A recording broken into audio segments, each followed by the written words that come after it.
हाँ तो प्यारे बच्चों, आप लोग कैसे हैं? मैं उम्मीद करता हूँ आप लोग अच्छे होंगे। मैं राजू अपने चैनल ओनली स्टडी मटेरियल पर आप लोग का स्वागत करता हूँ। आज हम लोग कक्षा 10 का मैथ प्रश्नावली 3.2 को पढ़ेंगे, क्योंकि इससे पिछले दिनों हम लोग प्रश्नावली 3.2 में आने वाले सभी उदाहरण को पढ़ चुके हैं। अब हम लोग प्रश्नावली 3.2 को शुरू करेंगे। आइए हम लोग अपनी क्लास शुरू करते हैं। आज हम लोग प्रश्नावली 3.2 को पढ़ेंगे, जिसमें प्रथम सवाल है, जिसमें पहला सवाल है कि निम्न रैखिक समीकरण युग्म को प्रतिस्थापन विधि से हल कीजिए।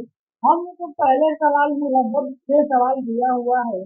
उसमें से पहला सवाल है कि निम्न रैखिक समीकरण युग्म को प्रतिस्थापन विधि से हल कीजिए। तो सबसे पहले हम लोग लिखेंगे दिया है।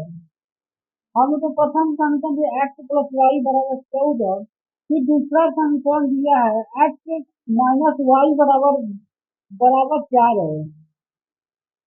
यहाँ पर क्या है, तो यहाँ पर बराबर 4 है। यहाँ पर माइनस 4 नहीं है, यहाँ पर बराबर 4 है।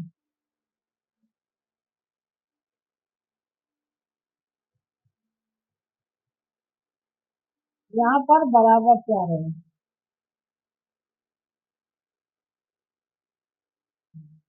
तो हम लोग लिखेंगे सबसे पहले दिया है, तो हमें क्या दिया है, तो समीकरण दिया हुआ है, दिया है एक्स प्लस वाई बराबर कितना है, 14। तो क्या हो जाएगा, समीकरण एक हो जाएगा। किसी प्रकार हम एक्स माइनस वाई बराबर क्या दिया है, तो 4 दिया है, क्या हो जाएगा, समीकरण 2 हो जाएगा। क्योंकि हमें किसी विधि द्वारा हल करना है, राशि समीकरण को हल करने की मुख्य 3 विधियां कक्षा 10 में पढ़नी है। और विधियां होती है, लेकिन वो सिलेबस में काम नहीं है। केवल हम लोग को कक्षा 10 में 3 विधि को ही पढ़ना है। प्रथम होता है प्रतिस्थापन विधि, दूसरी विधि है कौन सी, विलोपन विधि, तीसरी विधि है ग्राफीय विधि। तो हम लोग तीनों विधि से पढ़ चुके हैं। अब हम लोग सवाल करें, क्योंकि उदाहरण में हर एक विधि को उदाहरण, मतलब हर एक विधि को उदाहरण दिया हुआ था। हम लोग हर एक उदाहरण को पढ़ते हुए आ रहे हैं, इसलिए हम लोग सारी विधि लगभग पढ़ चुके हैं। अब हम लिखें क्योंकि प्रतिस्थापन विधि से,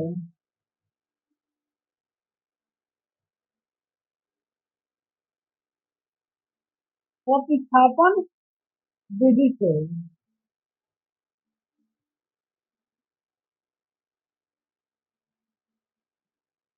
लिखेंगे क्योंकि,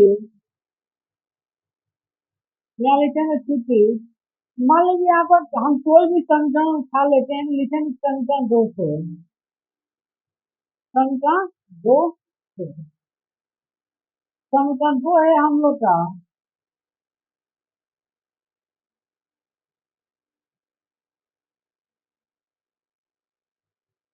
एक्स माइनस वाई बराबर 4। वाई को बराबर तो इस साइड में प्लस वाई हो जाएगा, क्योंकि इस साइड क्या है, माइनस वाई है, तो इस साइड में तो प्लस क्या, प्लस वाई हो जाएगा। इसको हम क्या मान लेंगे, समीकरण 3 मान लेंगे। तो प्रतिस्थापन विधि से हल करने का ही यही तरीका होता है कि किसी एक समीकरण को उठाते हैं, उसमें संख्या से एक चर को प्रतिस्थापित कर देते हैं, और एक चर का मान निकाल के किसी अन्य समीकरण में रखकर हम क्या करते हैं, किसी एक चर का मान निकाल लेते हैं। लिखेंगे क्योंकि एक्स का मान, क्योंकि यहाँ वाई का नहीं है, प्रतिस्थापित किए हैं, मतलब पक्षांतर किए हैं। अब इसे क्योंकि एक्स का मान समीकरण, एक्स का मान समीकरण, समीकरण एक में रखने पर, रखने पर। अब कुछ बच्चे बोलेंगे सर हम समीकरण 2 में नहीं रख सकते हैं, तो नहीं, क्योंकि हम समीकरण 2 से ही हम समीकरण 3 बनाए, इसलिए हम समीकरण 2 में नहीं रख सकते, क्योंकि पुनः रखने पर उतना ही हमें समीकरण प्राप्त होगा जो पहले से दिया हुआ है। इसलिए हम लोग समीकरण 1 में रखेंगे। तो हम लोग का समीकरण क्या है, एक्स प्लस वाई है, एक्स प्लस वाई बराबर 14। एक्स का मान हमें क्या प्राप्त हुआ, 4 प्लस वाई, और प्लस वाई बराबर 14 है। जब इसको जोड़ेंगे तो 4 प्लस 2 वाई हो जाएगा, बराबर 14 है। जब 4 को इस साइड ले जाएंगे बराबर तो -4 हो जाएगा, तो 2y बराबर 14 - 4 हो जाएगा, क्योंकि इधर 4 प्लस में था तो बराबर तो इधर माइनस हो जाएगा, तो 2y बराबर क्या हो जाएगा, तो 2y बराबर 10 हो जाएगा। और जब हम y बराबर निकालेंगे,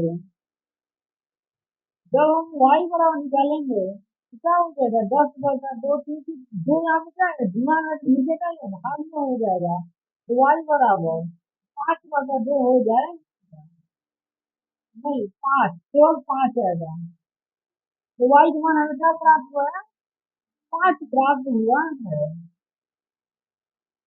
y का मान हमें क्या प्राप्त हुआ है, 5 प्राप्त हुआ है।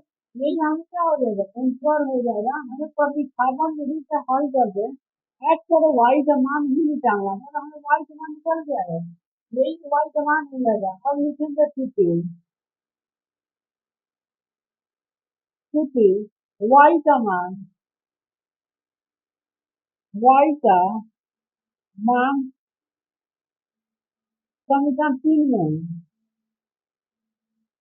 समीकरण 3 में रखने पर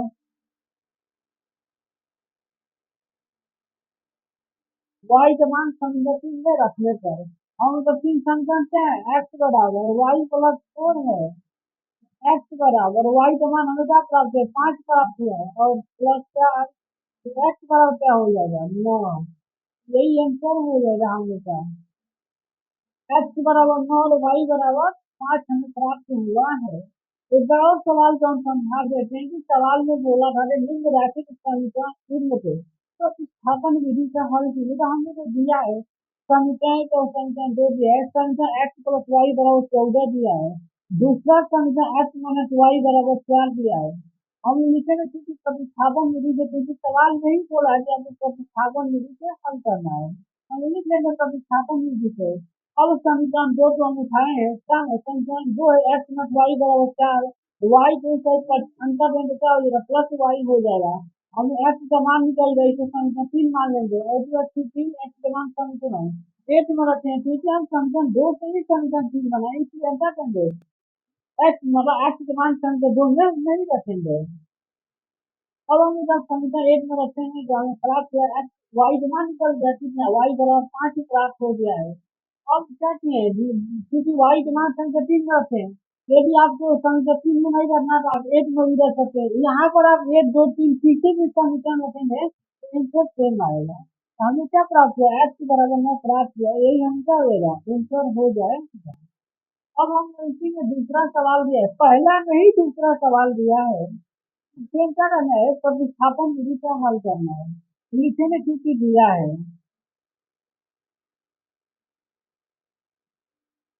दिया है यस माइनस सी बराबर क्या दिया है, 3 दिया है, क्या हो जाएगा, समीकरण 1 हो जाएगा। समीकरण 2 दिया है यस/3,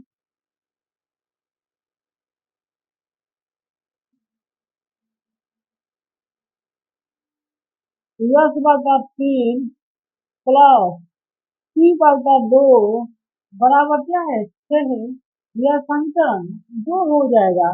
अब हम क्या करेंगे, या तो हम समीकरण 2 का एलसीएम में सरल कर लें, या तो हम समीकरण 2 में समीकरण 2 के दोनों समीकरण, सॉरी, समीकरण 1 के दोनों पक्षों में, देखिए यहाँ पर समीकरण है यस माइनस सी बराबर 3 है, यदि हम समीकरण 1 के दोनों पक्षों में क्या करें, 1/2 से गुणा कर दें, जब हम दोनों पक्षों में 1/2 से गुणा देते मान में कोई परिवर्तन नहीं होगा, क्योंकि ठीक यहाँ से हम 1/2 से गुणा दो काट सकते हैं, इसलिए मान में कोई परिवर्तन नहीं होगा, इसलिए अब हम क्या करेंगे, तो यस/2 हो जाएगा, माइनस सी/2 हो जाएगा, 1/2 से गुणा करेंगे तो बराबर 3/2 हो जाएगा। और नहीं नहीं, हमें प्रतिस्थापन विधि से हल करना है, विलोपन विधि से हमें थोड़ी देर हम यही विलोपन विधि से, हम विलोपन विधि लगा देते हैं, यहाँ लिखेंगे सोल्यूशन, सोल्यूशन, क्योंकि प्रतिस्थापन विधि से किस भी जाना है, तो प्रतिस्थापन विधि से हल करना है, प्रतिस्थापन, प्रतिस्थापन विधि से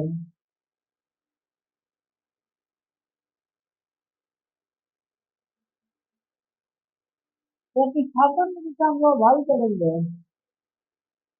तो हम ये क्या लिखेंगे, क्योंकि समीकरण एक से, क्योंकि समीकरण एक से अब ले लिए, क्योंकि समीकरण एक को होता है सरलतम रूप में दिया है, इसलिए हम क्या रहे हैं समीकरण एक को उठा रहे हैं। जो समीकरण हमें अपने आप में सरल लगता है उसी समीकरण को हम लोग उठाते हैं, तो लिखेंगे समीकरण एक से। समीकरण एक है यस माइनस सी, यस माइनस सी बराबर क्या है, तो 3 है। जब सी को इस साइड पर हटा देंगे तो प्लस सी हो जाएगा, तो यस बराबर 3 प्लस सी हो जाएगा। इसको हम समीकरण 3 मान लेंगे। अब क्या करेंगे कि यस का मान समीकरण 2 में रख देंगे, तो क्योंकि यस का मान, यस का मान समीकरण 2 में रखने पर, रखने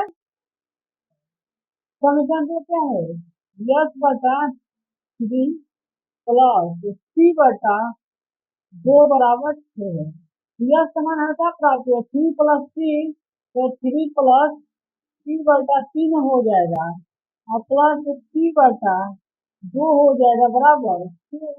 अब हम क्या करेंगे, 3 और 2 का एलसीएम लेंगे, कैसा हो, 3 और 2 का एलसीएम 6 हो जाएगा, एलसीएम 6 हो जाएगा। जब हम 3 में 6 से भाग देंगे 2 बार जाएगा, जब हम 3 से 6 में भाग देंगे 2 बार जाएगा, तो 2 इंटू 3 प्लस सी हो जाएगा और प्लस, जब हम 2 से 6 में भाग करेंगे, जब हम 2 से 6 में भाग करेंगे, जब हम 2 से 6 में भाग देंगे तो 3 बार जाएगा, तो यहाँ पे क्या हो जाएगा, 3 सी, क्योंकि समीकरण में ही हमने दिया है, क्या दिया है, 2/3/2 दिया। 2 से 6 में भाग में 3 बार जाएगा, 3 से क्या होता है, अंत में गुणा होता है, तो 3 बराबर 6 है, बराबर 6 है। अब हम क्या कहेंगे, इसका हम क्या बड़ा 1 कर सकते हैं, इसका हम क्या कहेंगे क्लास गुणा करेंगे, तो ये क्या हो जाएगा, 6 दो दो क्या है, 6 प्लस 2 3 प्लस 3 एक से हम गुणा करेंगे, मान में कोई परिवर्तन नहीं होता है, बराबर 36 हो जाएगा, 6 चले गए 36। अब क्या हो जाएगा, 5 प्लस 6 बराबर 36 हो जाएगा। अब 6 को इस साइड पंचांतर करेंगे, यह 5 बराबर क्या हो जाएगा, तो 36 माइनस 6 हो जाएगा। 5 बराबर क्या हो जाएगा, तो 36 में से 6 जाएगा तो 30 बचेगा, तो टी बराबर क्या हो जाएगा, तो 30 बराबर 30/5 हो जाएगा, क्योंकि 5 यहाँ में गुणा में है तो यहाँ कट जाएगा, तो टी बराबर क्या निकलेगा, तो 5 छठा टी का मान हमें क्या प्राप्त हुआ है, तो 6 प्राप्त हुआ है। यही हम लोग क्या हो जाएगा, फाइनल आंसर हो जाएगा।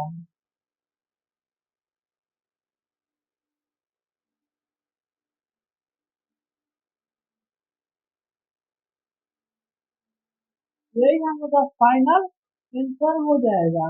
अब हम क्या करेंगे, लिखेंगे चूंकि टी का मान, टी का मान समीकरण, समीकरण 3 में, 3 में रखने पर,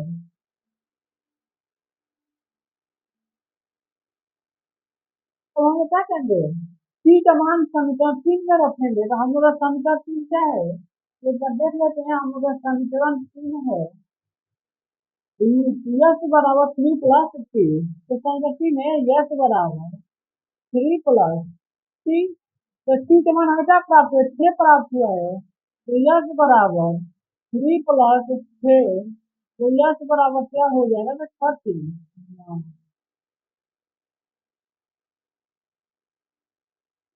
तो यस बराबर क्या हो जाएगा, तो 9। यही हमें क्या हो जाएगा, फाइनल आंसर हो जाएगा। ये टी कमान कितना प्राप्त हुआ है, तो 6 प्राप्त हुआ है, और यह कमान कितना प्राप्त हुआ है, 9 प्राप्त हुआ है। हमेशा इस सवाल के दौर हम समझा देते हैं। हमें प्रतिस्थापन विधि से हल करना है, तो फंक्शन एक दिया है यस माइनस टी बराबर 3, समीकरण 2 दिया है yes upon 3 plus T upon 2 बराबर 6 दिया है समीकरण 2। हम लिखेंगे सोल्यूशन प्रतिस्थापन विधि से ही बोला है सवाल में कि प्रतिस्थापन विधि से हल कीजिए। यहाँ पर हमें तो समीकरण क्या है, मतलब एक सरल अचर रूप में दिया हुआ है समीकरण एक, हम क्या किए समीकरण एक को ही खाली है, समीकरण एक को लिखे हैं, अब हम क्या किए टी के इस साइड पक्षांतर दिए गए, इस साइड माइनस में है, तो बराबर तो इस साइड जाएगा क्या हो जाएगा, प्लस टी हो जाएगा। अब इसको हमें समीकरण टी मान लिए हैं। अब हम बता दिए क्योंकि यह समान समीकरण दो में रखते हैं, क्योंकि हम समीकरण एक से ही समीकरण तीन बनाए, इसलिए हम एक में ना रखते दो में रखते हैं। और तब जब हम लोग यह समान समीकरण दो में रखने का हमें टी का मान क्या प्राप्त हुआ, 6 प्राप्त हुआ हल करने पर। अब हम बताते हैं कि टी का मान समीकरण तीन में रखने का हमें यह समान न प्राप्त हो गया, यही हमारा फाइनल आंसर हो जाएगा। अब हम लोग इसी में तीसरा सवाल को पढ़ेंगे, सवाल एक का ही यह तीसरा भाग है। सवाल नंबर एक में लगभग हमें लग रहा है कि 6 सवाल दिया हुआ है, जिसमें से हम लोग का यह तीसरा सवाल है। इसको भी क्या बोलना है कि निम्न राशि के समीकरण को क्या करना है, प्रतिस्थापन विधि से हल करना है, तो लिखेंगे क्योंकि दिया है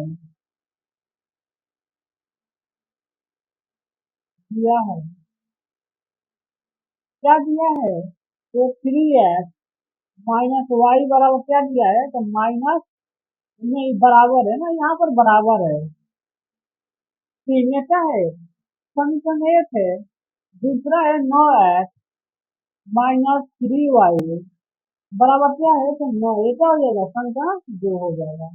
अब हम लिखेंगे सॉल्यूशन,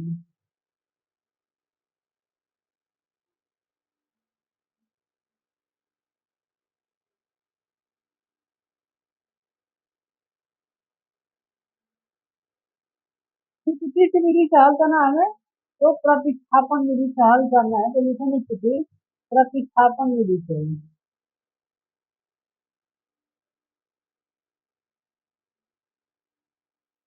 प्रतिस्थापन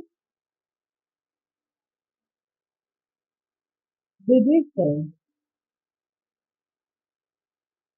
क्योंकि प्रतिस्थापन विधि से हमें सवाल नहीं बोला है कि आप इसे प्रतिस्थापन विधि से हल कीजिए। अब हम लोग लिखेंगे क्योंकि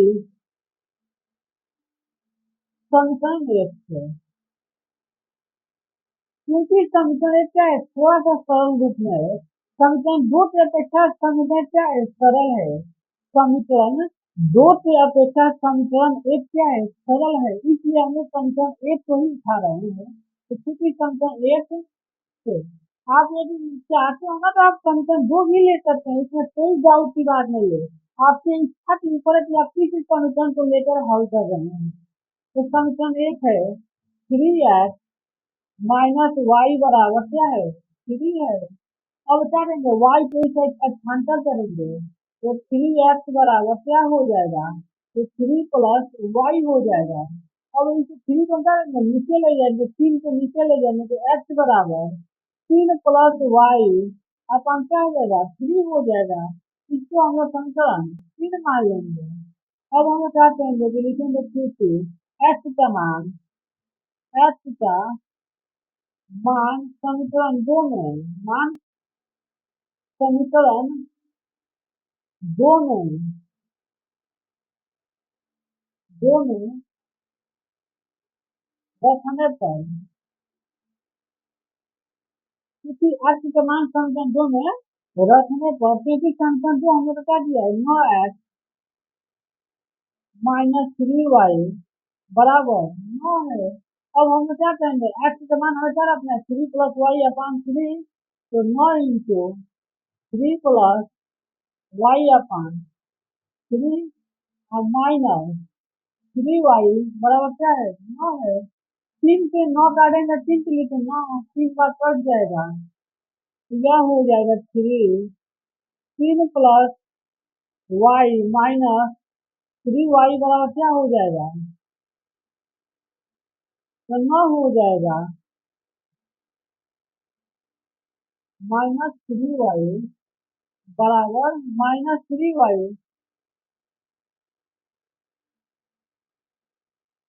इस सवाल को थोड़ा सा हम देख लेते हैं कि सवाल क्या हम लोग का सही है कि गलत नहीं करा दिया है, क्योंकि हमें किसी सवाल में डाउट लग रहा है। सवाल सही है, हम लोग का सवाल क्या है, सही है। अब हम लोग इसका आपस में गुणा करेंगे तो क्या हो जाएगा, 3 के 9 + 3y -3y बराबर 9। 3y से 3y कट जाएगा, क्योंकि एक माइनस में प्लस में है तो आपस में कैंसिल हो जाएगा। 9 बराबर 9, इसे लेंगे तो बराबर, ये अगर माइनस में कट जाएगा तो क्या हो जाएगा, 0 बराबर 0। तो हम इसे क्या लिख सकते हैं, तो इसको हम लिख सकते हैं कि इस समीकरण का लिखेंगे चूंकि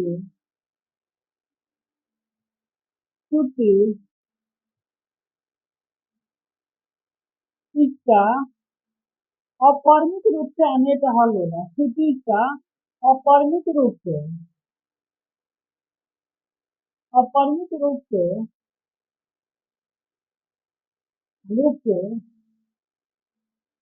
अनेक हल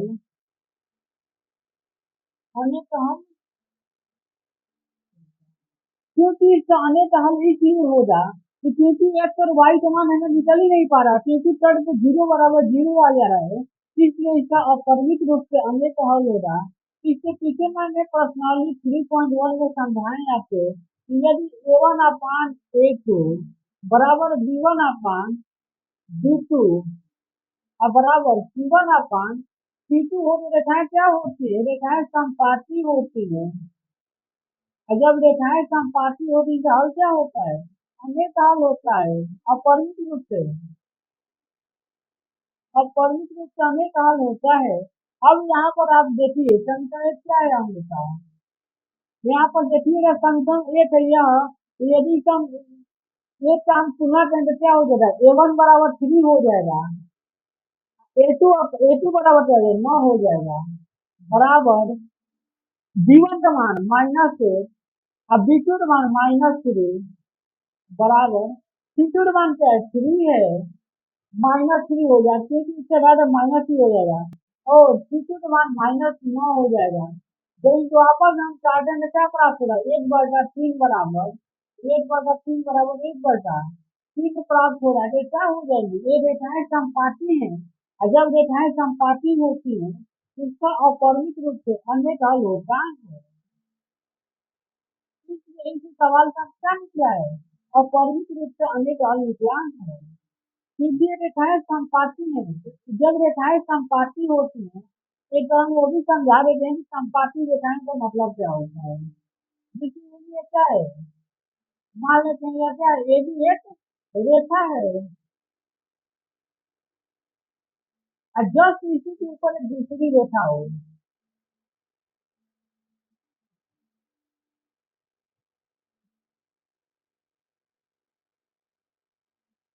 जस्ट इसी के ऊपर क्या होनी चाहिए, दूसरी रेखा उपस्थित हो ना, तो ये रेखाएं क्या कहलाती है, समपाती रेखाएं कहलाती हैं। अब क्या है, रेखा एबी की जस्ट क्या है, ऊपर इस रेखा सीधी उपस्थित है। अब देखिए जब रेखा एबी पर क्या है, रेखा एबी पर रेखा सीधी क्या कर रही है, अनंत बिंदु पर प्रतिच्छेद कर रही है, और जब एक रेखा दूसरी रेखा को जितनी बार प्रतिच्छेद करती है उतना ही उसका हल निकलता है। तो यहाँ पर तो रेखा एबी मतलब रेखा सीधी रेखा एबी पर अनंत बिंदु पर प्रतिच्छेद कर रही है, जिसके कारण क्या हुआ है, अपरिमित रूप से अनेक हल निकला है। जब रेखाएं समपाती होती है तो उनका अपरिमित रूप से अनेक हल होता है। अब हम लोग नेक्स्ट सवाल पर बढ़ेंगे, सवाल नंबर 1 पे। अब इसी में चौथा सवाल दिया है, हम लोग लिखेंगे यहाँ पर दिया है,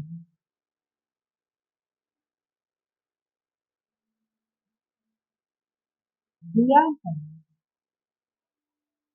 हमें दिया है 0.2x प्लस 0.3y बराबर 1.3। इसका में समीकरण 1 मान लेंगे। हमें तो समीकरण 2 दिया है 0.4 है प्लस 0.5y बराबर 2.3 क्या है समीकरण 2। अब हम यहाँ पे लिखेंगे सोल्यूशन। यहाँ पे होंगे सोल्यूशन। सबसे पहले हम क्या करेंगे समीकरण 1 को उठाएंगे क्योंकि समीकरण 1 से अब यहाँ पर देखिए यदि हम समीकरण 1 के दोनों पक्षों में क्योंकि दशमलव जो है ना एक स्थान पर है मतलब एक स्थान एक बिंदु के मतलब एक स्थान पर है इकाई स्थान पर ही दशमलव है। हम क्या करें दोनों पक्षों में 10 से जब हम गुणा कर देंगे ना तो दशमलव क्या हो जाएगा हट जाएगा। क्योंकि यहाँ पर दशमलव एक स्थान पर 10 से गुणा करेंगे यदि 2 स्थान पर होता तो क्या करते हम 100 से गुणा करते हैं यदि 3 स्थान पर होता है तो हम 1000 से गुणा करते हैं। तो यहाँ पर दशमलव एक स्थान पर एक बिंदु के बाद एक बिंदु पर है तो हम क्या करेंगे 10 से गुणा करेंगे तो लिखेंगे क्योंकि समीकरण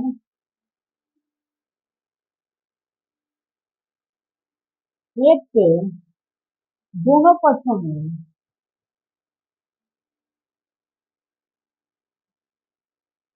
दोनों पक्षों में 10 से गुणा करने पर 10 से गुणा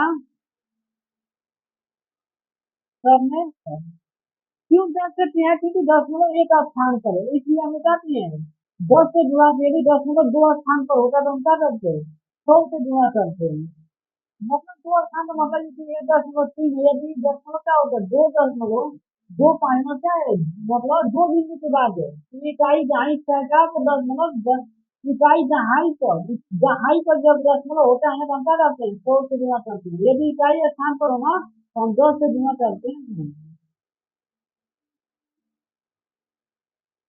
तो संकेत के दोनों पद हम क्या करेंगे 10 से गुणा करेंगे यह हो जाएगा यहाँ पर 10 हो जाएगा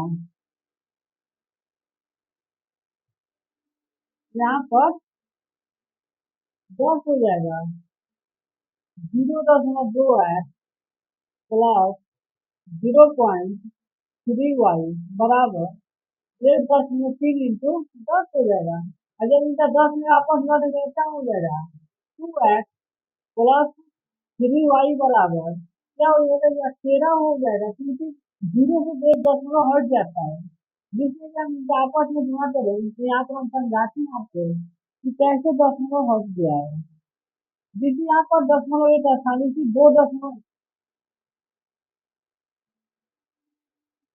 जिससे दशमलव क्या था 8.3 मतलब दशमलव एक स्थान पर था जब इनका 10 से इनका गुणा करेंगे क्या हो जाएगा 130 दशमलव तो भूल गए कि दशमलव कहाँ पर है और तो अपना स्थान पर वाला था तो एक के बाद लाना दशमलव यहाँ पर एक स्थान पर और क्या होता है कि दशमलव के बाद 0 तक कोई मतलब नहीं होता है और क्या हो जाएगा यह 13 हो जाएगा मतलब क्या हुआ है 10 से गुणा किए तो दशमलव क्या हुआ समाप्त हो गया है क्योंकि हमें ये भूल जाते हैं कि दशमलव कहाँ पर है जब गुणा कर लेते हैं संख्या से फिर हम जितने स्थान पर दशमलव होता है उतने स्थान पर दशमलव लगा देते हैं तो यहाँ पर दशमलव एक स्थान पर था हम बता दिए एक स्थान पर दशमलव लगाए हैं और दशमलव के बाद 0 का कोई मतलब नहीं होता है इसलिए क्या हो गया 13 हो गया है। तो ऐसा हो गया इसको हम मानेंगे समीकरण और लिखेंगे सूत्र समीकरण 2 से सूत्र समीकरण 2 से दोनों पक्षों में क्या करने पर 10 से गुणा करने पर गुणा करने जब हम 10 की संख्या 2 में गुणा करेंगे क्या हो जाएगा 10 इंटू 0.4 है प्लस 0.5 बराबर 2.3 इंटू 10 हो जाएगा जब इनका आपस में गुणा करेंगे क्या हो जाएगा 4x प्लस 5y बराबर क्या हो जाएगा तो 23 तो क्या हो जाएगा, संख्या 4 हो जाएगा। अब हम लोग संख्या 3 को उठा लें या संख्या 4 को उठा लें, किसी को हम कर देंगे, प्रतिस्थापन विधि से हल करना है तो लिखेंगे क्योंकि प्रतिस्थापन विधि से। अब यहाँ हम कर देंगे प्रतिस्थापन विधि लगाएंगे, क्योंकि प्रतिस्थापन विधि से, क्योंकि प्रतिस्थापन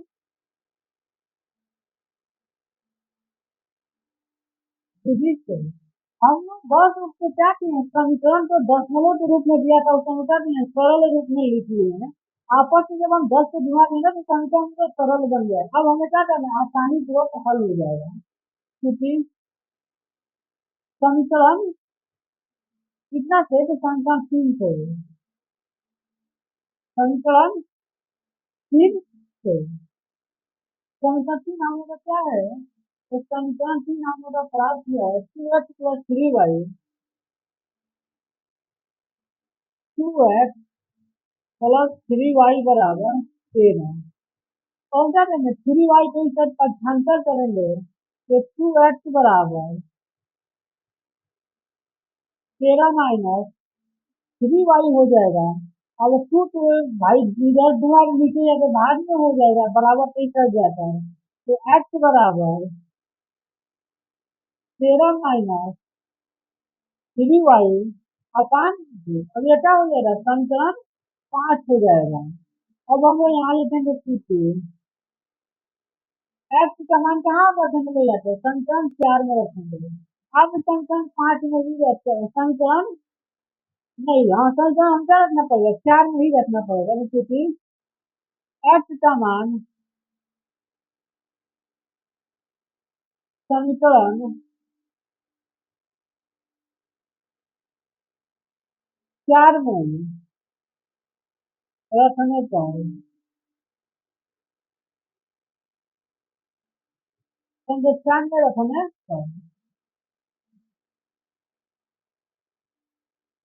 तो हम लोग का संख्या 4 क्या है, तो समीकरण 4 है 4x plus 5y, 4x plus 5y बराबर क्या है, 23 है। हमें x का मान क्या प्राप्त हुआ है, 4 इंटू 4 इंटू क्या हो जाएगा, 13 माइनस 3y अपान 2 और प्लस 5y बराबर क्या होगा, तो 23 होगा। जब 2 से 4 को काटेंगे तो 2 बार में कटेगा, जब इनका 2 से आपस में गुणा देंगे तो 13 में 26 माइनस 6y, 3 में 6y और प्लस 5y बराबर 23। 6 में से 5 जाएगा तो क्या बचेगा, माइनस वाई बचेगा, क्योंकि माइनस 6 है और उसमें से प्लस 5y घटाएंगे तो हमें क्या बचेगा, माइनस वाई। जिस चिन्ह मतलब जिस संख्या का चिन्ह अधिक होता है ना, उसी संख्या का चिन्ह क्या होता है, लगाया जाता है। तो 26 माइनस वाई बराबर क्या हो जाएगा, तो 23 हो जाएगा। और जब इसे 26 को बराबर 23 साइड ले जाएंगे तो क्या हो जाएगा, माइनस हो जाएगा, माइनस वाई बराबर 23 माइनस 26 हो जाएगा। अब माइनस वाई बराबर 26 में से 23 जाएगा बचेगा, -3 बचेगा, माइनस माइनस कट जाएगा, तो वाई का मान हमें क्या प्राप्त हुआ है, तो 3 प्राप्त हुआ। अब हम लोग क्या करेंगे, लिखेंगे ठीक है, इसी पर हल कर देते हैं हम लोग।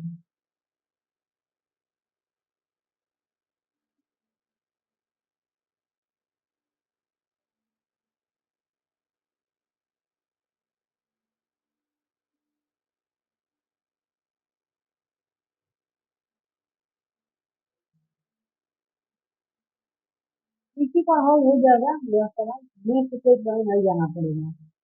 लिखेंगे ठीक है, वाई का मान, वाई का मान समीकरण 5 में क्या करने पर, रखने पर, रखने। अब हम लोग क्या करेंगे, समीकरण 5 में रखेंगे तो संख्या हमें 5 का है, x बराबर 13 -3 और y का मान क्या प्राप्त हुआ, 3 प्राप्त हुआ है, बटा 2 तो x बराबर 13-9/2। तो x बराबर 13 में से 9 जाएगा तो 4 बचेगा अपान 2। 2 से काटेंगे तो x बराबर 2 आएगा। यही क्या हो जाएगा, फाइनल आंसर हो जाएगा। x और y का मान क्या प्राप्त हुआ है, तो x का मान हमें प्राप्त हुआ है 2 और y का मान 3। यही हमारे पास फाइनल आंसर हो जाएगा। इस सवाल को और हम समझा देते हैं। सवाल में बोला था कि निम्न राशि के समीकरण विधि को प्रतिस्थापन विधि से हल कीजिए। तो हमें क्या करना है, प्रतिस्थापन विधि से हल करना था। तो यहाँ पर समीकरण थोड़ा सा काट दिया था, कठिन दिया था, हमें इसे क्या बनाना है, सरल बनाना है। तो यहाँ पर आप देखेंगे कि दशमलव का एक स्थान पर दशमलव है, इसलिए हमें काट देंगे। समीकरण एक और समीकरण दो के दोनों पक्ष में यदि हम 10 से गुणा कर देंगे तो क्या हो जाएगा, हम लोग दशमलव बिंदु हट जाएगा। और जब दशमलव हट जाएगा हम लोग समीकरण सरल हो जाएगा। तो हमें क्या किए हैं, सबसे पहले वही किए हैं, लिखना किसी संख्या के दोनों पक्ष में 10 से गुणा करने पर जब 10 से गुणा किए तो क्या हुआ है, 2x+3y बराबर 13 प्राप्त हो गया। इसे संख्या 3 मान लिए। फिर हम ऐसे पता संख्या 2 के दोनों पक्ष में क्या किया, 10 से गुणा किया, क्योंकि दोनों संख्या में ही दशमलव बिंदु एक स्थान पर है, इसलिए हम 10 से गुणा किए। यदि 2 स्थान पर होगा तो हम क्या करते, 100 से गुणा करते। यदि 3 स्थान पर दशमलव बिंदु होगा तो हम 1000 से गुणा करते दोनों पक्ष में। ठीक है, हम जब समीकरण दो में गुणा किए तो 4x+5y बराबर 23 प्राप्त हुआ है, जिसको हमें संख्या 4 मान लिए हैं। अब हमें क्या करना है, प्रतिस्थापन विधि यहाँ लगाना है, क्योंकि सवाल में ही बोला है कि आपको प्रतिस्थापन विधि से हल करना है, प्रतिस्थापन विधि से। अब यहाँ पर आप दो संख्या 3 को उठाइए, चाहे 4 को उठाइए, दोनों संख्या में वैसा ही है। हम संख्या 3 को उठा लिए, क्योंकि संख्या 3 से समीकरण 3 से तो 2x+3y बराबर 13 है। 3y के बराबर तो इस साइड पर स्थानांतर करें तो -3y हो जाएगा, क्योंकि इस साइड +3y है। और जब 2 के बराबर तो इस साइड लेंगे तो भाग में हो जाएगा, क्योंकि इस साइड जुड़ा में था।